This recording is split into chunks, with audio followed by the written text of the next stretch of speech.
Hello friends, तो आज के वीडियो में हम देखेंगे। तो अब ये कमोडिटी मार्केट जो चल रही थी, तो कमोडिटी मार्केट में मैंने आपको 20 जो लेक्चर है वहाँ तक तो कंप्लीट कर दिया है। अब हम देखेंगे 21 इसमें। तो इसके पहले मैंने आपको क्या बताया था कि हम स्टॉक मार्केट पूरी तरह से यहाँ तक कैसे कंप्लीट किए थे। तो ये मैंने आपको यहाँ पे ओवरव्यू दिया था एक कि मतलब फाइनेंशियल मार्केट, उसमें मैंने फिर आपको देखे थे मनी मार्केट पहले कंप्लीट किया था, फिर मैंने आपको कैपिटल मार्केट में हम घुसे थे, और कैपिटल मार्केट, मनी मार्केट और जितने भी मनी मार्केट के टूल्स हैं वो भी मैंने आपके साथ डिस्कस किया था, तो वो आप देखे थे।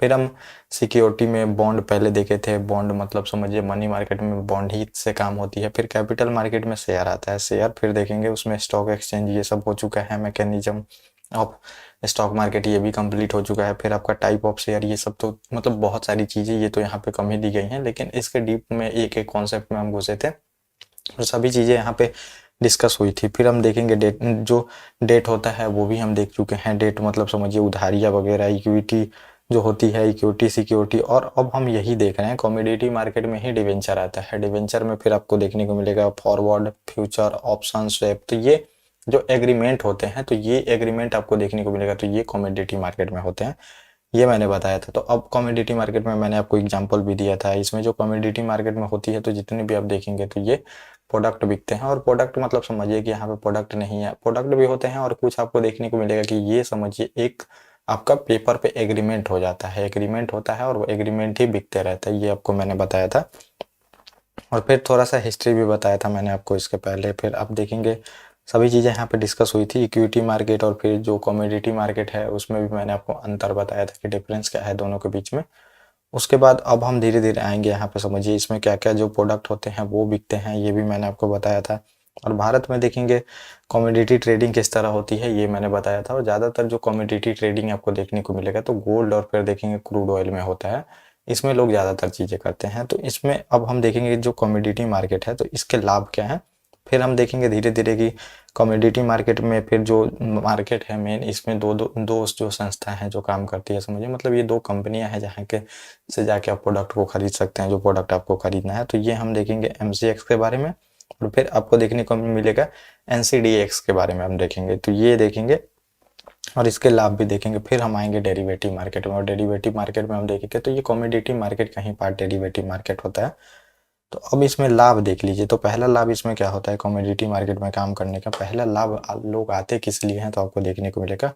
तो मुद्रास्फीति जो होती है, समझिए मतलब जो इन्फ्लेशन होता है, जब अर्थव्यवस्था में गिरावट आती है तो मुद्रास्फीति बढ़ जाती है। देखेंगे जब भी इकोनॉमी में मतलब गिरावट आएगी तो आपको देखने को मिलेगा इन्फ्लेशन मतलब सीधे आप समझ सकते हैं कि जो महंगाई होती है वो बढ़ जाती है। अब या तो महंगाई भी आप देखेंगे दो तरह से बढ़ती है, या तो मतलब समझिए कि किसी मार्केट में लोग 100 हैं, समझिए 100 लोग हैं, प्रोडक्ट 80 है, तो समझिए ये डिमांड ज़्यादा है। फिर देखेंगे मतलब 100 लोग खरीदना चाहते हैं प्रोडक्ट को, तो यहाँ पे डिमांड ज़्यादा है, तो यहाँ पे महंगाई बढ़ जाएगी। या फिर अब देखने को मिलेगा, ये समझिए कि अब ये जो प्रोडक्ट है, समझिए इस प्रोडक्ट को उत्पादन करने में बहुत सारी चीज़ें लगती हैं। तो अब या तो लोगों के पास ही देखेंगे ये लोग ही बढ़ जाएं, लोग बढ़ जाएं, अब 100 से 120 हो जाएं तो और ज़्यादा डिमांड बढ़ गई इस प्रोडक्ट की। प्रोडक्ट तो 80 ही के 80 ही हैं समझिए, और डिमांड ज़्यादा बढ़ गई, तो एक तो देखेंगे कि मतलब समझिए पैसा ज़्यादा हो जाता है तो इन्फ्लेशन हो जाता है। और दूसरा फिर देखेंगे ये प्रोडक्ट ही घट जाए, लोग तो 100 के 100 ही रहें, ये प्रोडक्ट है जो समझिए ये 70 प्रोडक्ट हो जाए, 80 प्रोडक्ट पहले थे और ये अब जो प्रोडक्ट है समझिए कि 70 हो जाए, तो इससे भी इन्फ्लेशन बढ़ता है। या तो ये घट जाए, या तो फिर देखेंगे कि डिमांड ज़्यादा आ जाए, या फिर देखेंगे सप्लाई कम हो जाए। तो डिमांड साइड देखेंगे इन्फ्लेशन होता है, फिर देखेंगे सप्लाई साइड इन्फ्लेशन होता है। तो सप्लाई जब ज़्यादा मतलब लोग यहाँ पे खरीदने वाले हो जाए समझिए, और फिर चाहे डिमांड ही घट जाए उस प्रोडक्ट की, तब जाके इन्फ्लेशन होता है।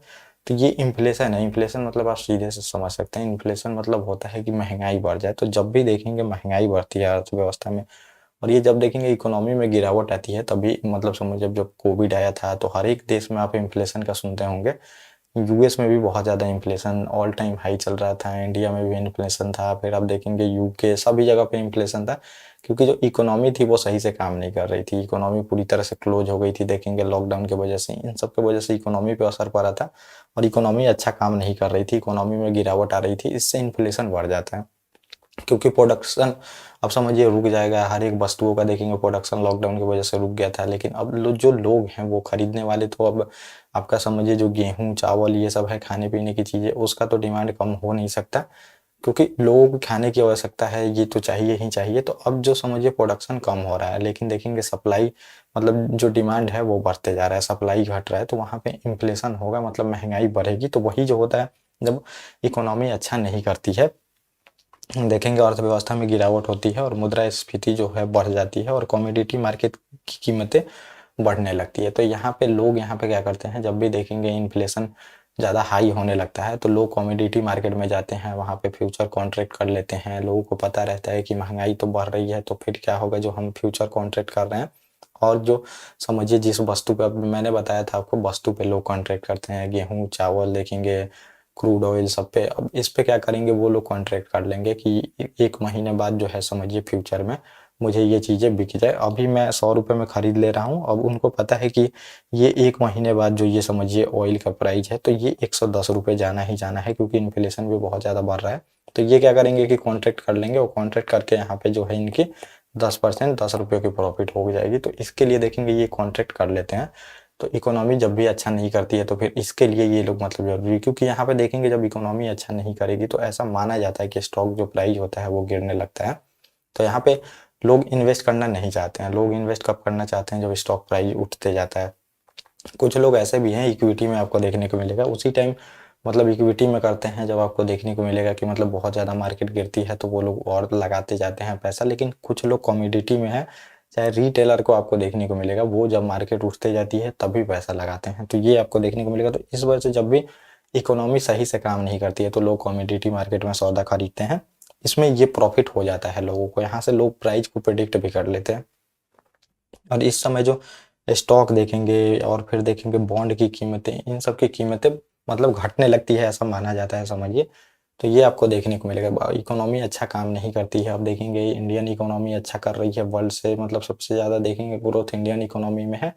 जीडीपी जो है समझिए अच्छा काम, मतलब ग्रोथ रेट यहाँ पे दिखाया जा रहा है 7.7 और 7.5, मतलब समझिए कि इससे प्लस में रह रहा है ग्रोथ रेट। तो इससे क्या हो रहा है, पूरे वर्ल्ड में देखेंगे इंडियन इकोनॉमी को अच्छा माना जा रहा है, और उसी अनुसार देखेंगे जो स्टॉक है वो भी परफॉर्मेंस करते दिखेंगे आपको। लेकिन ऐसा नहीं है कि बिल्कुल कोरिलेशन इसमें बैठता है, जो मैंने आपको बताया। कभी कभी देखेंगे कि मतलब इकोनॉमी तो सही काम नहीं कर रही है, लेकिन जो स्टॉक मार्केट है वो अपना हाई बनाते जाते हैं। तो ये आपको देखने को मिलता ही है बहुत सारे। जब मैंने आपको स्टॉक एक्सचेंज के बारे में बताया था तो वहाँ पे मैंने आपको बताया था कि इंडियन जो इकोनॉमी होती है समझिए, और जो समझिए इंडेसेस होती है, उनका कोरिलेशन ऐसा नहीं है कि बिल्कुल सही ही बैठता है, लेकिन ऐसा माना जाता है कि इकोनॉमी सही करती है तो फिर जो मार्केट होती है वो भी सही परफॉर्मेंस देती है। तो अब मार्केट मतलब समझिए कि मार्केट अर्थव्यवस्था में ही गिरावट आ रही है तो मार्केट सही परफॉर्म नहीं करती है, तो लोग कमोडिटी मार्केट में ज़्यादातर सौदा देखेंगे करते हैं। और ऐसे भी सौदा करते हैं, ऐसा नहीं है, कॉल पुट वहाँ पे दोनों लिया जाता है। लेकिन ये होता है कि इन्फ्लेशन की वजह से प्रिडिक्ट करना यहाँ पे उनके लिए ईजी हो जाता है, ये देखने को मिलेगा। और अगला लोग आते हैं तो लिवरेज के लिए, यहाँ पे मेन यही है, मतलब समझिए जो लोग कमोडिटी मार्केट में आते हैं ये लिवरेज के लिए ही आते हैं। और ये सबसे पहले स्टार्टिंग जब किया गया था तो आपको देखने को मिलेगा ये हेजिंग के लिए किया गया था। जो ये कमोडिटी मार्केट चाहे जो भी आप देखेंगे तो किसान हेजिंग करता था। जो मैंने बताया, किसान को डर है कि लॉस हो जाएगा, वो जो समझिए प्रोडक्शन कॉस्ट उसका आया है 5 रुपये आया है, लेकिन वो चाहता है एक एग्रीमेंट हो जाए जिससे कि वो अपने लॉस को बचा सके। क्योंकि कोई भी देखेंगे कि अभी फिक्स नहीं है कि मतलब समझिए बारिश होगा कि नहीं, मौसम सही रहेंगे कि नहीं, सूखा तो नहीं पड़ेगा। तो वो एक एग्रीमेंट कर लेता है 3-4 महीने बाद का, कि उससे क्या होता है वो अपने समझिए लॉस को यहाँ पे कर्टेल करना चाहता है, हेज करना चाहता है, तो इसलिए वो करता था। लेकिन अब देखेंगे तो इसको बहुत सारे लोग भी यूज करने लगे हैं, स्पेकुलेटर भी आ गए हैं, फिर देखेंगे आर्बिट्रेज लोग भी करते हैं, तो ये भी आपको देखने को मिलेगा। तो ये क्या होता है, लिवरेज के वजह से देखेंगे व्यापारियों में 10 से 15% मार्जिन भुगतान करके अपन जो बाजार में है महत्वपूर्ण स्थितियां ले सकते हैं। इसमें तो होता क्या है, तो ये सीधे सीधी यही है समझिए कि अगर आपको 1000 रुपये है आपके पास, तो आप क्या है कि 1000 तक का देखेंगे यहाँ पे स्टॉक या फिर कोई भी चीज़ें खरीद सकते हैं। स्टॉक में भी होता है, कमोडिटी करेंसी देखेंगे, ऑयल गोल्ड सब में होता है। तो आपको बस ये भरना है प्रीमियम, समझिए प्रीमियम भरना है। ऑप्शन ट्रेडिंग में तो देखेंगे प्रीमियम भरना होता है, बहुत प्रीमियम छोटा होता है, और वहाँ पे कस्टमाइज आपको देखेंगे सौदा जो एग्रीमेंट होता है वो दे दिया जाता है। तो यहाँ पे 100 से आप क्या है कि 10,000 का माल उठा रहे हैं 1 महीने के लिए, तो ये आपको देखने को मिलेगा। अब जब प्राइस फ्लक्चुएट होगी, आप मान लीजिए कि यहाँ पे कॉल लेते हैं मतलब आप क्या सोचते हैं कि जो मेरा प्राइस है ये उठेगा, मतलब उठेगा तो मुझे प्रॉफिट होगा। तो ये क्या होता है कि 10% भी समझिए एक महीने बाद बढ़ जाता है, तो ये देखेंगे 11K का हो जाता है। तो 1000 रुपये देखेंगे आपको 1000 का जो है ये प्रॉफिट हो जाता है। लेकिन ऐसा भी होता है, ज़्यादातर यही होता है कि लॉस ही होता है लोगों को। अब ये क्या है समझिए कि ये जो है ये 15% नीचे गिर जाता है 10,000 पे। तो 15% गिरेगा तो समझिए कि ये पूरी तरह से 1500 रुपये नीचे गिर जाएगा, 8500 पूरा इनका बचेगा। तो यही आप देखेंगे तो इसका जो ये समझिए है तो इसमें से अब कटेगा मार्जिन में से, तो इसका अकाउंट है जो समझिए 1500 में से 1000 रुपये तो ये कट गए और 500 रुपये इसका अकाउंट जो है ये माइनस में कर दिया जाएगा। तो इसमें यही बोलते हैं लोग जो मतलब समझिए कि सट्टा बाजार है पूरी तरह से स्टॉक मार्केट। तो ये लोग जो करते हैं समझिए ऑप्शन ट्रेडिंग चाहे जो कमोडिटी मार्केट में आते हैं डेरिवेटिव में, तो यही लोग बोलते हैं कि ये पूरी तरह से सट्टा बाजार है, क्योंकि इनके पास जितना पैसा होता है वो तो गया ही गया, इनका माइनस में भी अकाउंट हो जाता है, ये आपको देखने को मिलेगा। तो यहाँ पे यही सबसे बड़ा है कि आपको मतलब ऑप्शन में नहीं जाना चाहिए स्टार्टिंग में। ऑप्शन में तब एक तो आपको जाना ही नहीं चाहिए, लेकिन जा भी रहे हैं तो समझिए बहुत एक्सपीरियंस होना चाहिए, 4-5 सालों का आपको पेपर ट्रेडिंग चाहे बहुत सारे ऐप होते हैं जिसपे कि आप ऐसे ही मतलब खरीद बेच सकते हैं एक्सपीरियंस के लिए, तो वहाँ पे करिए पहले, फिर जाके आप यहाँ पे ले सकते हैं।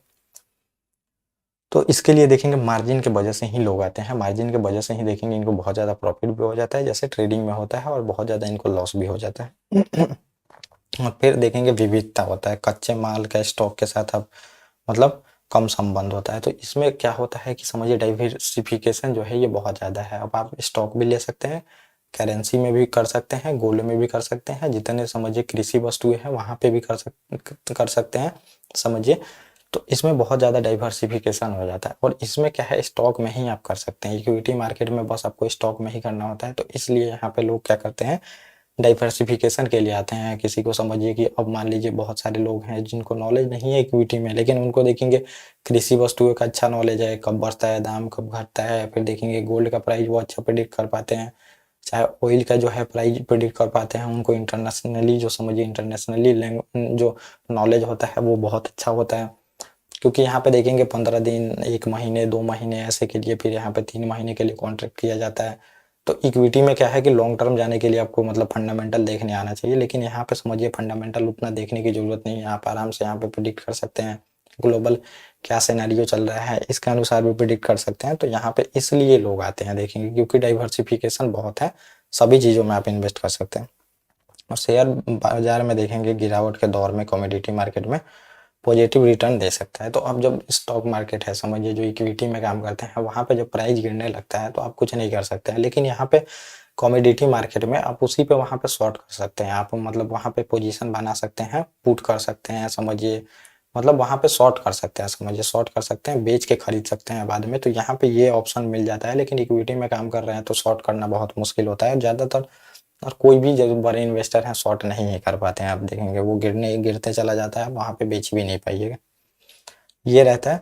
और फिर देखेंगे अत्यधिक विनियमित है समझिए, मतलब काफ़ी ये भी देखेंगे तो यहाँ पे भी जो सेबी है तो पूरी तरह से देखती है, तो सेबी आपको देखने को मिलेगा यहाँ पे भी रेगुलेशन होता है। वैसा नहीं है कि आप यहाँ पे भी कोई गैम्बलिंग कर सकते हैं, यहाँ पे भी कोई गैम्बलिंग नहीं होती है। और फिर देखेंगे विकास और रिटर्न के अधिक अवसर होते हैं, यदि जोखिम को अच्छे से आप समझिए कि समझ लेते हैं तो आपको उचित शोध और विश्लेषण अगर वही है, अगर आपके पास समझिए कि बहुत ज़्यादा एक्सपीरियंस हो जाता है तो बहुत ज़्यादा प्रॉफिट होता है इसमें। आपको समझिए 1 महीने में ही आपका जो पैसा है वो डबल हो सकता है, तो ये इसमें होता है अगर, लेकिन आप सीखे तब, बिना सीखे जाइएगा तो जितना पैसा है आपका उससे ज़्यादा भी आपको लॉस हो सकता है, जो अकाउंट है वो माइनस में चला जाएगा। तो ये है कि इसमें अगर अच्छे से सीख लेते हैं तो आपको ज़्यादा प्रॉफिट हो सकती है। तो कमोडिटी मार्केट में यही प्रॉफिट होता है, क्योंकि लिवरेज बहुत मिलता है, और लिवरेज की वजह से ही। और ऑप्शन में तो और लोग लॉस करते हैं, ऑप्शन में आपसे छोटा प्रीमियम वहाँ पे लिया जाता है, ऑप्शन में आपको बताऊंगा, और वो कस्टमाइज करके ऐसा ऑप्शन बनाते ही हैं, क्योंकि यहाँ पे क्या है कि ऑप्शन में आप टाइम प्रिडिक्ट कर रहे हैं। अब ऑप्शन में होता क्या है समझिए, ऑप्शन में आप 1 महीने बाद का 20,000 का प्रीमियम भर दिए, समझिए 2 लाख का माल उठा लिए, और बोल रहे हैं कि ये 1 साल में एक्सपायर हो जाएगा ऑप्शन, तो ये पूरा आपका देखेंगे 20 के रुपए चला जाएगा, क्योंकि आपने टाइम प्रिडिक्ट किया। अब 1 महीने में जो है ये आपके अनुसार स्टॉक या फिर ऑयल का प्राइस या फिर किसी का प्राइस ऊपर जाता है कि नहीं, ये टाइम आपने फिक्स कर दिया, ये जाना तो है सबको फिक्स है। कोई भी स्टॉक देखेंगे आप बुलिश ही रहता है, वो ऊपर ही जाता है, बुलिश अगर है तो समझिए बुलिश है तो ऊपर ही जाएगा, लेकिन पता रहता है लेकिन आपने क्या किया, वहाँ पे डेट फिक्स कर दिया कि इसी डेट को वो बुलिश होगा, लेकिन वो यहाँ पे होता नहीं है। जो ऑप्शन बनाते हैं समझिए, मतलब ये प्रीमियम, तो ये देखने को मिलेगा कस्टमाइज ऐसे तरीके से करते हैं कि आपको वहाँ पे लॉस ही होगा, वो उस टाइम में नहीं जाता है। कुछ लोगों को प्रॉफिट भी होता है, आपको देखने को मिलेगा, लेकिन अधिकतर लोगों को लॉस ही होता है। फिर देखेंगे लिक्विडिटी है, कमोडिटी मार्केट में निवेश देखेंगे। रियल एस्टेट जैसे अन्य जो एसेंट क्लास होते हैं उसमें निवेश की तुलना में अत्यधिक मतलब ज़्यादातर देखेंगे लिक्विडिटी रहती है खरीद और बिक्री के। अब जो समझिए मतलब इसमें लिक्विडिटी क्या मतलब, जो खरीदार और विक्रेता जो रहते हैं वो बहुत ज़्यादा रहते हैं। एक बार समझिए अपने फ्यूचर कॉन्ट्रैक्ट ले लिया, एक मतलब समझिए कॉन्ट्रैक्ट होता है वो ले लिया, तो ऐसा नहीं है कि जब आपका एक्सपायरी है तभी आप बेच सकते हैं। आज लिया आपने, परसों किसी और से बेच दिया, फिर देखेंगे वो प्राइस फ्लक्चुएट करते रहती है, आपको कब बेचना है समझिए, और फिर बेच सकते हैं आप। तो इसमें ये प्रॉफिट हो जाता है, देखने को मिलेगा कि लिक्विडिटी काफ़ी रहती है। लेकिन रियल एस्टेट का जैसे आप समझिए कि कोई ईटीएफ खरीदते हैं, कोई कंपनी है समझिए रियल एस्टेट की, तो इन सब में स्टॉक मार्केट में यही दिक्कत होता है कि लिक्विडिटी बहुत कम रहती है। तो अगर आप मतलब समझिए ज़्यादा माल बेचना चाहते हैं तो वहाँ पे मिल भी सकते हैं, नहीं भी मिल सकते हैं, लेकिन यहाँ पे है आपको बहुत ज़्यादा लेकिन लोग रहते हैं, सेलर भी रहते हैं और बायर भी रहते हैं, तो यहाँ पे लिक्विडिटी काफ़ी अच्छी रहती है, तो ये प्रॉफिट एक हो जाता है। और हेजिंग, कमोडिटी जोखिम के खिलाफ देखेंगे विशेष रूप से जो मुद्रास्फीति या फिर मंदी रहती है, समय को प्रभावित रूप से कार्य करती है। कमोडिटी मार्केट में कीमत के बढ़ते उम्मीद हैं। फिर जो देखेंगे जो ट्रेडर कॉन्ट्रैक्ट कमोडिटी में खरीद सकता है और ऊंची कीमतों की जोखिम के खिलाफ हेजिंग करता है। तो जो मैंने बताया, किसान जो समझिए कर रहा है तो वो हेजिंग ही करता है। अब किसान को लग रहा है कि देखिए इकोनॉमी सही काम नहीं कर रही है, चाहे देखेंगे बहुत ज़्यादा प्रोडक्शन हो गया, अब ये क्या चाहता है, मतलब किसी किसान ने समझिए कि पोटैटो का यहाँ पे अपनी खेती में लगाया, बहुत समझिए कि 10 क्विंटल उसको उत्पादन का समझिए कि अनुमान है कि यहाँ पे 10 क्विंटल उत्पादन होंगे। लेकिन अब देखेंगे तो ये मार्केट में क्या है कि इसका कोई फिक्स नहीं है कि प्राइस क्या रहेगा। अब 10 रुपये केजी रहता है, ये समझिए 8 रुपये भी हो जाए, ये 12 रुपये भी हो जाए, तो किसान को कोई फिक्स नहीं है समझिए। लेकिन अब समझिए कि इसका कॉस्ट आया है, मान लीजिए 7 रुपये कॉस्ट ही आया है पर केजी इसको लगाने में, तो अब ये क्या चाहेगा, यहाँ पे कॉन्ट्रैक्ट कर लेगा, क्योंकि उसको पता नहीं है फ्यूचर में प्राइस कैसे रह सकती है। तो ये एक कंपनी से जाके यहाँ पे क्या कर लेगा कि एक जो मैंने बताया है कॉन्ट्रैक्ट कर लेगा 10 रुपये केजी के अनुसार से। अब ये प्राइस 8 रुपये रहे, 12 रुपये रहे, उससे मतलब नहीं है उसको। एक समझिए फिक्स अमाउंट ऑफ प्रॉफिट होगा ही होगा, इसीलिए जाके वो कॉन्ट्रैक्ट कर लेता है। कॉन्ट्रैक्ट कर लेता है तो इनके लिए मतलब क्या हुआ, ये किसान क्या कर रहा है, अपने लॉस को हेज कर रहा है, तो ये किसान के लिए प्रॉफिटेबल सौदा हो जाता है, हेजिंग करता है, तो इन लोगों के लिए काफ़ी अच्छा होता है। इन्हीं के लिए देखेंगे कमोडिटी मार्केट और ये सब बनाई गई थी। तो ये हो गया, आपको देखने को मिलेगा। ये कुछ प्रॉफिट थे समझिए जो मैंने आपको बताया। अब ऐसा नहीं है प्रॉफिट नहीं है तो इसके कुछ नुकसान भी हैं। लिवरेज सबसे बड़ा जो मैंने बताया, लिवरेज की वजह से ही नुकसान होता है। जो मैंने बताया कि 1000 रुपये में आप क्या कर सकते हैं कि 10,000 का पूरी तरह से ले लेते हैं यहाँ पे। तो अब ये समझिए अगर मतलब 15% लॉस हो गया अगर आपको समझिए, तो ये अकाउंट जो है आपका -500 रुपये हो जाएगा। अब ये अपना जो समझिए कैपिटल के अनुसार बढ़ा घटा सकते हैं। ये मैंने एक एग्जांपल के लिए जो फिक्स अमाउंट है ये रखा है ताकि आप लोगों को छोटा अमाउंट है ये समझ में आ सके। तो ये आपको देखने को मिलेगा कि आपका अकाउंट जो है ये माइनस में जा सकता है। तो ये सबसे बड़ा लिवरेज का ही है और लिवरेज के वजह से ही लोग लॉस करते हैं। और लिवरेज के वजह से ही देखेंगे कमोडिटी मार्केट में लोग जुड़ते हैं, क्योंकि लिवरेज बहुत ज़्यादा मिल गया आपको। अब लिवरेज ले लीजिए समझिए और जितना ट्रेड करना है करिए। वहाँ पे लोगों को क्या लगता है कि 10-1000 तो मैं लगा रहा हूँ लेकिन मुझे प्रॉफिट तो हो रहा है समझिए 1000 का, तो ये तो काफ़ी अच्छा सौदा है, महीने दिन में ही हो जा रहा है, 15 दिन में ही हो जा रहा है। तो ये काफ़ी वो अच्छा समझते हैं और फिर जाके लिवरेज की वजह से लेते हैं, लेकिन ये नहीं सोचते कि यही लिवरेज की वजह से उनको लॉस कितना हो सकता है। और ये पहले जो मैंने बताया तो ये लिवरेज की वजह से ही आपको होगा। और अगला जो आपको देखने को मिलेगा कमोडिटी मार्केट में ही, तो ये प्रॉफिट में ही आपको ये एक चीज़ें देखने को मिलती है। तो ये कमोडिटी मार्केट जो चलती है, तो मैं थोड़ा सा आपको बता दूं इसका प्रॉफिट क्या होता है। तो ये जो कमोडिटी मार्केट का टाइम है, तो जो एग्रीकल्चर कमोडिटी मतलब एग्रीकल्चर से रिलेटेड जो भी प्रोडक्ट होते हैं तो उनका टाइमिंग आपको देखने को मिलेगा। तो ये 9 बजे से लेके समझिए एग्रीकल्चर प्रोडक्ट का 9 बजे से लेके समझिए जो इसमें मतलब आप खरीद बेच सकते हैं, तो 5 PM तक आप खरीद बेच सकते हैं। तो एग्रीकल्चर के लिए कमोडिटी मार्केट आपको देखने को मिलेगा 9 से लेके 5 PM तक चलते रहता है। तो यहाँ पे ये है कि टाइमिंग आपको बहुत ज़्यादा मिल जाती है। और यहाँ पे अब अगर इक्विटी में काम करते हैं तो 9:15 से लेके मान के चलिए यहाँ पे आपको 3:30 तक यहाँ पे कर सकते हैं, खरीद बेच सकते हैं। तो ये एग्रीकल्चर में आपको ये देखने को मिलेगा। और नॉन एग्रीकल्चर गोल्ड जो होता है, क्रूड ऑयल, इन सब में अगर आप जाते हैं समझिए तो आपको 9 AM से देखने को मिलेगा। 9 AM से आपको पूरी तरह से सारा ही 11 PM तक यहाँ पे काम कर सकते हैं। तो ये बहुत टाइम है समझिए। ऑफिस के बाद भी आप यहाँ पे कमोडिटी मार्केट में काम कर लेते हैं, ये एक प्रॉफिट हो जाता है। जो समझिए कि अब जो ये ऑफिस टाइम ही मेनली लोगों का होता है, देखेंगे 9 बजे से लेके 5 बजे तक का होता है। तो वो इक्विटी मार्केट में अगर काम नहीं कर पाते हैं, अगर वो चाहते हैं मार्केट में काम करना, तो वो कमोडिटी मार्केट में अच्छे से काम कर सकते हैं। तो ये 9 AM से देखेंगे कि 11:30 PM तक ये यहाँ पे आप काम कर सकते हैं, तो ये एक प्रॉफिट हो जाता है। और फिर देखेंगे उच्च अस्थिरता रहती है कमोडिटी मार्केट में, अस्थिरता रहती है मुकाबले काफ़ी, लगभग देखेंगे 2 गुनी, और बॉन्ड मार्केट के मुकाबले देखेंगे कि लगभग 4 गुनी अस्थिरता रहती है। मतलब प्राइस बहुत ज़्यादा फ्लक्चुएट होता है। जब देखेंगे एक्सपायरी का डेट होता है तो इक्विटी मार्केट तक हिल जाता है पूरी तरह से, तो वो भी आपको देखने को मिलेगा एक्सपायरी डेट तक। तो इसमें काफ़ी देखेंगे कि वॉलेटिलिटी बहुत ज़्यादा रहती है, बहुत ज़्यादा प्राइस जो रहता है फ्लक्चुएट भी होता है। तो इससे भी आपको बचना पड़ेगा, क्योंकि स्टार्टिंग में जब नए लोग आएंगे तो वो नहीं झेल पाएंगे इतनी वॉलेटिलिटी जो होती है, इतनी नहीं झेल पाते हैं। तो ये भी एक लॉस हो जाता है उनको। और फाइनेंशियली जो समझिए एसेंट की तुलना में देखेंगे कम्युनिटी बहुत अनियमित इन्वेस्टमेंट है समझिए। इन्हें भू राजनीतिक संघर्ष हो, तेज विस्तार, मंदी के अलावा बाढ़ देखेंगे, त्रासदी, तो ये जितने भी समझिए डिजास्टर रहते हैं, इन सब से काफ़ी ज़्यादा प्रभावित होती है। छोटी छोटी न्यूज़ से समझिए मार्केट प्रभावित होती है। और आपने क्या किया है कि टाइम फिक्स कर दिया है कि मुझे 1 महीने में जो अपना जो मैंने ऑप्शन लिया है उसको बेचना ही है, उसका डेट फिक्स है। तो ये सब रहती है, फिक्स रहती है समझिए। तो इसमें काफ़ी अनसर्टेनिटी आपको देखने को मिलेगा, इसमें प्राइस बहुत ज़्यादा फ्लक्चुएट होता है। फिर देखेंगे जब एक्सपायरी का डेट जब आता है तो इक्विटी मार्केट में भी उसका बहुत ज़्यादा प्रभाव आपको देखने को मिलता है। तो इसमें जो नए ट्रेडर हैं वो नहीं हल कर पाते हैं, मतलब समझिए वो नहीं सह पाते हैं समझिए, वैलेटिलिटी जो बहुत ज़्यादा होती है उसको नहीं वो संभाल पाते हैं। तो इन सब की वजह से आपको तो ऑप्शन ट्रेडिंग में नहीं जाना चाहिए, मैं अभी भी रिकमेंड कर रहा। लेकिन अगर आपके पास एक्सपीरियंस जब बहुत सालों का हो जाए तभी आप जा सकते हैं, बाकी आपके ऊपर है आप लोगों को क्या करना है। और आगे बढ़ना है तो फिर बाकी जो कोर्स होगा तो उसमें आप देख ही सकते हैं। और भारत में देखेंगे, अब ये समझिए कि ये तो हो गई, आपने मार्केट के बारे में समझ लिया, जैसे कि स्टॉक मार्केट में के बारे में आपने समझ लिया था। अब ये समझिए जो आप मतलब समझिए कि पेटीएम कंपनी है, तो पेटीएम कंपनी है तो आपको वहाँ पे उसका शेयर लेना है समझिए, इक्विटी। तो आपको एक दुकान था जहाँ से आप लेके मतलब उसको ले रहे थे, तो वो दुकान कौन था समझिए, NSE था, नेशनल स्टॉक एक्सचेंज था। और फिर आपको BSE देखने को मिलेगा, तो BSE था, बॉम्बे स्टॉक एक्सचेंज आपको देखने को मिलेगा। ये दो थे, ये दुकान थे जहाँ से आप मतलब इनके स्टॉक को खरीद सकते थे। मतलब समझिए टाटा मोटर के स्टॉक को खरीदना चाहें, या फिर अडानी के स्टॉक को खरीदना चाहें, या फिर किसी भी कंपनी के स्टॉक को खरीदना चाहें, तो ये 2 दुकान थे जहाँ से आप लेके जा रहे थे। वैसे दुकान तो बहुत सारे हैं, लेकिन ये 2 मेन दुकान है आपको देखने को मिलेगा। वैसे ही सेम है, अब कमोडिटी में अगर आप एग्रीमेंट करते हैं, ऑप्शन का एग्रीमेंट करते हैं, फ्यूचर का करते हैं, फॉरवर्ड का करते हैं, फॉरवर्ड और जो स्वैप है ये तो मतलब यहाँ पे नहीं होते हैं समझिए।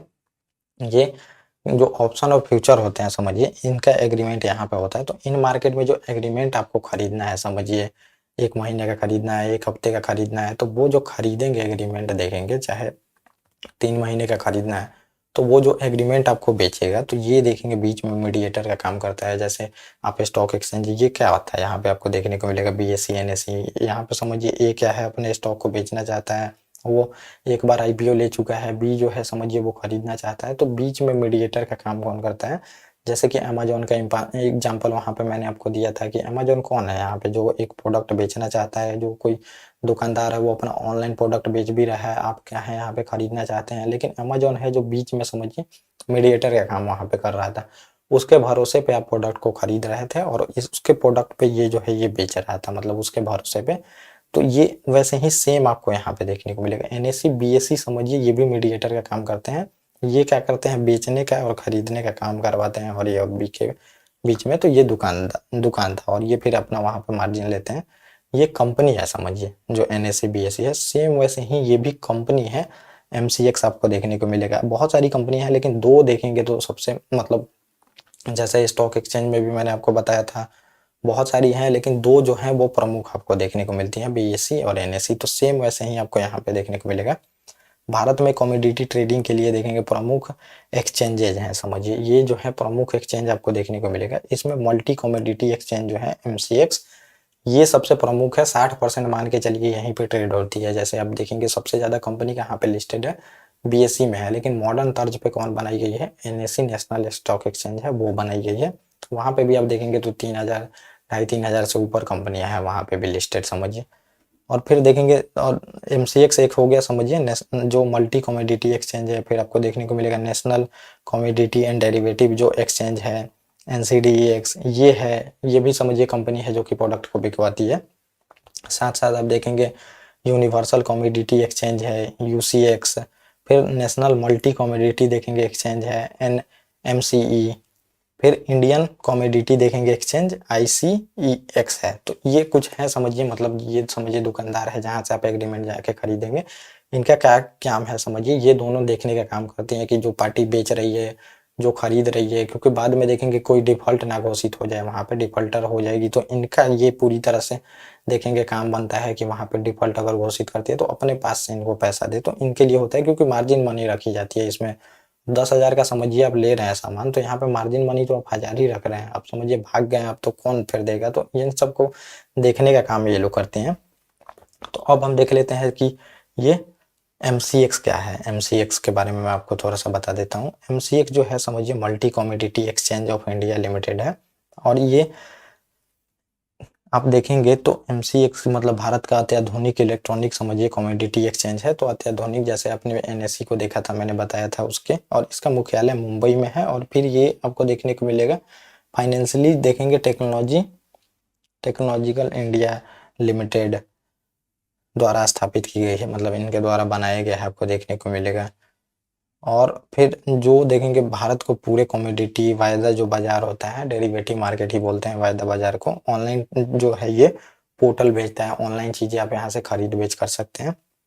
और क्लियरिंग फिर देखेंगे निपटारा परिचालक सुविधा प्रदान करती है, मतलब सभी चीजें क्लियरिंग कैसे होगी, जो मैंने बताया था कोई भी स्टॉक खरीदा जाता है, मैं खरीदना चाहता हूँ, वो बेचना चाहता है, तो वो क्लियरिंग हाउस के पास जाती है। क्लियरिंग हाउस वहां पे खरीदने बेचने का काम करती है, मतलब खरीदने बेचने का नहीं, वो चेक करने का काम करती है। फिर क्लियरिंग हाउस से होता है, तो आप अगर बेचना चाहते हैं तो आपका स्टॉक उसके पास चला जाएगा, B के पास, और उसका पैसा आपके पास चला जाएगा, तो वही काम ये करती है। MCX मुंबई देखेंगे, मुंबई कमोडिटी एक्सचेंज का पूरा नाम भारत में मल्टी कमोडिटी एक्सचेंज है। और एक्सचेंज कच्चे तेल देखेंगे, प्राकृतिक गैस, सोना चांदी, चावल, कपास जैसे उत्पादनों का देखेंगे, ये मतलब यहाँ पे इन सब चीजें की वस्तुएं बेची जाती है। भारत में एक प्रभावशाली मार्केट है। और क्योंकि यह देखेंगे भारत में सभी कमोडिटी फ्यूचर ट्रेड के लगभग 60% प्रक्रिया यहीं से होती है, जो मैंने बताया 60% यहीं से खरीद बेच होती है, आपको देखने को मिलेगा। और फिर ये आपको देखने को मिलेगा MCX जो है भारत में सभी कमोडिटी फ्यूचर ट्रेड में लगभग 60% की हिस्सेदारी, तो फ्यूचर और ऑप्शन में आपको देखने को मिलेगा, मतलब पूरा तरह से ट्रेडिंग यहीं पे 60% होती है। और ये देखेंगे तो स्थापित कब हुई थी, तो 2003 में इसको बनाया गया था, लेकिन इससे पहले भी ये सब कामें चलती थी, लेकिन अब इलेक्ट्रॉनिक माध्यम से कर दिया गया है। और इसका मुख्यालय मुंबई है। और एक्सचेंजेस विभिन्न देखेंगे कि प्रोडक्ट की विस्तृत रेंज पर भविष्य में डिलीवरी के लिए कॉन्ट्रैक्ट प्रदान करती है, जो मैंने बताया भविष्य के लिए होती है। सभी कामें तो फ्यूचर के लिए होती है वहां पे, और कॉल और पुट आप ले सकते हैं, समझिए ये आपको देखने को मिलेगा। अगर मार्केट गिर रहा है तो समझिए पुट कर देते हैं, अगर मार्केट आपको लग रहा है कि उठेगा तो वहां पे आप कॉल का ले लेते हैं ऑप्शन। और multi commodity exchange of India limited MCX gold, silver, गेहूं, चावल, कपास, चीनी सही देखेंगे कमोडिटी, ये सब कॉन्ट्रैक्ट यहाँ पे आपको देखने को मिलेगा। तो ये आप समझ सकते हैं, ये ज्यादातर चीजें इसमें जानने की जरूरत है नहीं। और फिर आपको देखने को मिलता है national commodity and derivative exchange limited India है, ये दूसरी कंपनी है। ये दो प्रमुख कंपनियां हैं जो इसमें काम करती है।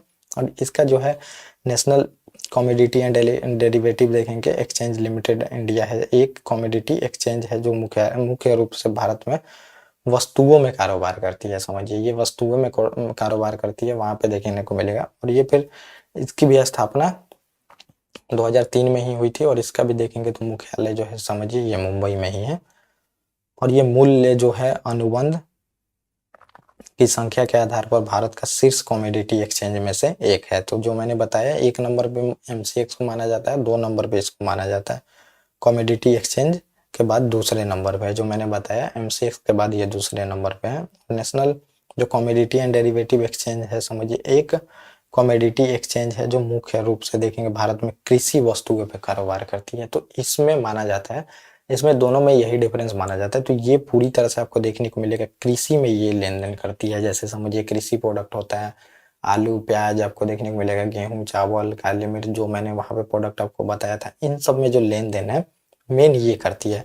और एमसीएक्स को ऐसा माना जाता है, जो समझिए कि ये सब स्टील हो गया, क्रूड ऑयल हो गया, गोल्ड हो गया, सिल्वर हो गया, कॉइन हो गया, इन सब में जो होता है समझिए इनके अनुबंध जो होते हैं एमसीएक्स में होते हैं, ये माना जाता है। तो मेन इसमें डिफरेंस यही देखा जाता है। और मुंबई में स्थित है, लेकिन देखेंगे व्यापारिक सुविधा के लिए कार्यालय पूरे देश में इसका चलता है। तो ये है।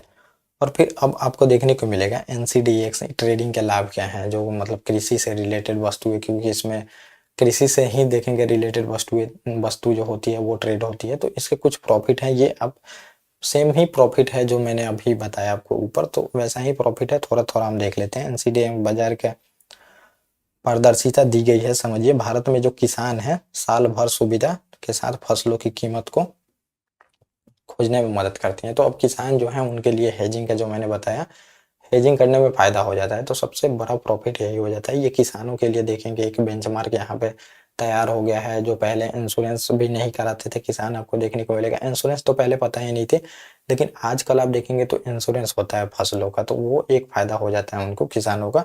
एक तो आप इंश्योरेंस नहीं लेते हैं तो यहाँ पे आके आप कॉन्ट्रैक्ट कर सकते हैं, जिससे आपको यहाँ पे किसी कंपनी से फॉरवर्ड जो कॉन्ट्रैक्ट होगा वहां पे किसी कंपनी से डायरेक्ट कर लेते हैं। यहाँ पे अगर आप करते हैं तो हेजिंग पर्पज से करते हैं, वहां पे तो फॉरवर्ड कॉन्ट्रैक्ट करते हैं तो आपको माल देना पड़ेगा फिजिकली रूप में, लेकिन यहाँ पे क्या है पैसे में ट्रांसफर कैश सेटलमेंट हो जाता है जो फ्यूचर में होता है। तो फॉरवर्ड फ्यूचर में जब मैं आपको डिफरेंस बताऊंगा तो वहां पे पता चलेंगे। और यह देखेंगे किसानों को जोखिमों को बचाने के लिए जो हानि का अनुबंध होता है उसमें मदद करता है। जो मैंने बताया कि वो 5 रुपए या फिर 7 रुपए उसको कॉस्ट आती है, लेकिन वो चाहता है कि कुछ तो प्रॉफिट हो, क्योंकि उसको फिक्स नहीं है कि मार्केट में 3 महीने बाद या फिर 6 महीने बाद प्राइस क्या रहने वाली है। तो वो एक एग्रीमेंट जाके कर लेता है मार्केट में, एग्रीमेंट कर लेता है कि 10-15 रुपए केजी तो मैं बेचूंगा ही बेचूंगा, या फिर प्राइस ऊपर है या नीचे मुझे उससे मतलब नहीं है, तुम समझो मुझे 10-15 रुपए केजी जो भी वो एग्रीमेंट होगा उसमें लिखा जाएगा, तो उससे किसानों को प्रॉफिट यहाँ पे हो जाती है। और एनसी देखेंगे जो ये मार्केट है कि विभिन्न अनुबंधों के माध्यम से उत्पादों की गुणवत्ता को मानकीकृत करने करके भारत की कृषि विधियों में सुधार करने में मदद करता है। तो अब ये समझिए इसमें जो है, अब आलू का आपसे अगर एग्रीमेंट होता है, आलू की कोई लेस कंपनी है, मतलब जो चिप्स कंपनी है वो आपसे आलू खरीदेगी, तो इसमें ये नहीं है, उसमें एग्रीमेंट में ये भी लिखा जाएगा कि आलू कैसा होगा। आप समझिए आलू का साइज ये है, आपका आलू इतने साइज का होता है, तो ये नहीं है कि ये ले लेगी कंपनी, ये साइज भी लिखा जाएगा कि ऐसा आलू रहना चाहिए। तो इनसे क्या होगा, एग्रीमेंट उसका हो जाता है। तो इन सब से क्या होती है, जो कृषि प्रोडक्शन है वो भी सही होती है। जो अच्छे अच्छे देखेंगे तकनीक का भी उपयोग होता है ताकि प्रोडक्शन भी बढ़ाया जाए, वो तकनीक भी देती है जो कंपनियां, ऐसा नहीं है। और जो कंपनी लेस जो कंपनी है वो एग्रीमेंट करती है फार्मर से, तो वो फार्मर को देखेंगे बहुत सारा चीजें बताएगी, वहां पे रिसर्च एंड डेवलपमेंट का भी सुविधा दिलवाती है वहां पे कि ये चीजें डालिए, ये मतलब चीजें करेंगे तो अच्छा प्रोडक्शन होगा, तो ये सब भी बताती है जिससे कॉन्ट्रैक्ट होता है कंपनी। और सेबी देखेंगे एक जो नियामक के रूप में काम करता है, जो भौतिक देखेंगे निपटारे को तैयार, मतलब ये सब देखेंगे सेबी के ही देख रेख में चीजें काम होती हैं कि कोई पार्टी यहाँ पे डिफॉल्टर घोषित ना हो, तो सेबी थोड़ा बहुत यहाँ पे देखती है। और यह बाजार देखेंगे निपटान को मार्क करने के लिए फिर उपयोग में लाया जाता है। हर दिन यहाँ पे वस्तुओं का मूल्य बदलता रहता है, बाजार के अनुसार उतार चढ़ाव होते रहता है, कारोबार दिन के अंत में इसकी तुलना में अनुबंध दिए गए कीमत के साथ किया जाता है। दरों में वृद्धि गिरावट के रूप में देखेंगे विक्रेताओं को मूल्य वृद्धि या फिर खरीदार की कमी के अंतर को संतुलन करने को तो ये समझिए में ये बताया जा रहा है मार्केट में फ्लैक्चुएशन क्या रहती है, प्राइस की, प्राइस बढ़ते घटते रहती है उसमें। अब अभी जो मान लीजिए मैंने 2 महीने पहले कॉन्ट्रैक्ट किया, तो वो मैंने 2 महीने का मार्केट सिनारियो देख के किया होगा, अभी मैं आ रहा हूँ कॉन्ट्रैक्ट करने 6 महीने के बाद का, तो अभी जो मार्केट में सिनारियो है उस अनुसार मैं कॉन्ट्रैक्ट करूंगा अभी प्राइस क्या चल रही है मार्केट में, तो वही है कि प्राइस फ्लक्चुएशन होते रहता है। और फिर देखेंगे इसमें जो ये मतलब मार्केट है, इसमें वायदा अनुबंधों की देखेंगे अटकलों का उपयोग करके कृषि वस्तुओं में निवेश करने के लिए खुदरा और छोटे व्यापारियों के लिए के लिए भी संभव बना दिया है। अब समझिए किसी मतलब जो छोटे व्यापारी हैं तो वो एक इसमें इन्वेस्टमेंट के लिए ही आते हैं। अब मान लीजिए मुझे कृषि वस्तुओं के बारे में अच्छा खासा नॉलेज है, मुझे पता है कि प्याज का प्राइस देखेंगे नवंबर दिसंबर चाहे इस टाइम में बहुत ज़्यादा बढ़ जाती है, तो अब मुझे क्या है पता है, तो मैं क्या करूँगा पहले ही देखेंगे 10 रुपये, अभी क्या करूँगा 10 रुपये लेके इसको कर लूँगा मैं किसी समझिए फार्मर से अनुबंध कि मैं तुमसे 10 रुपये केजी प्याज लूँगा और मैं दिसंबर तक का एक्सपायरी डेट रखूँगा वहाँ पे। जब प्राइस बढ़ जाती है ये समझिए 50 रुपये 40 रुपये केजी मतलब ऐसे बढ़ जाती है, तो यहाँ पे कुछ व्यापारी भी आते हैं यहाँ पे काम करने के लिए, तो वो आपको देखने को मिलेगा। तो ये स्पेकुलेशन होता है, कमोडिटी ट्रेडिंग में एक अच्छा मार्जिन प्रदान करता है और यहाँ पे मार्जिन ही सबसे अच्छी सुविधा है। अब समझिए कि छोटे से मतलब समझिए एक मतलब कम रेट में अब बहुत सारी प्रोडक्ट को खरीद लेते हैं, तो यही कमोडिटी मार्केट में प्रॉफिट होता है। तो यहाँ पे मार्जिन मिल जाती है, कई खिलाड़ियों को आकर्षित करती है, जो मैंने बताया इसीलिए लोग आकर्षित होते हैं मार्जिन की वजह से। तो ये प्रॉफिट और ये लॉस होता है समझिए, तो ये प्रॉफिट है कुछ और नुकसान जो मैंने बताया तो ये मार्जिन वाला ही नुकसान है।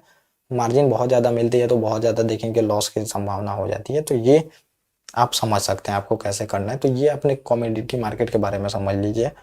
अब हम डेरिवेटिव शुरू करेंगे और डेरिवेटिव में आपको पहले मैं बताऊंगा कौन कौन से लोग भाग लेते हैं। कमोडिटी मार्केट और डेरिवेटिव सेम ही है आप समझिए, और इसमें अब हम देखेंगे भाग कौन लेते हैं। तो इसमें आपको स्पेकुलेटर, हेजर देखेंगे, मार्जिन ट्रेडर सभी भाग लेते हैं। इसके लाभ क्या है ये भी हम देखेंगे। फिर अब हम आएंगे कॉन्ट्रैक्ट के बारे में, एक एक कॉन्ट्रैक्ट जो होता है फ्यूचर, फॉरवर्ड, ऑप्शन, स्वैप, सारे कॉन्ट्रैक्ट मैं आपको बता दूंगा कि ये कॉन्ट्रैक्ट होते क्या हैं। तो ये पूरी तरह से आपका टॉपिक कंप्लीट हो जाएगा। ओके गाइस, थैंक यू और अब हम मिलेंगे फिर नेक्स्ट टॉपिक।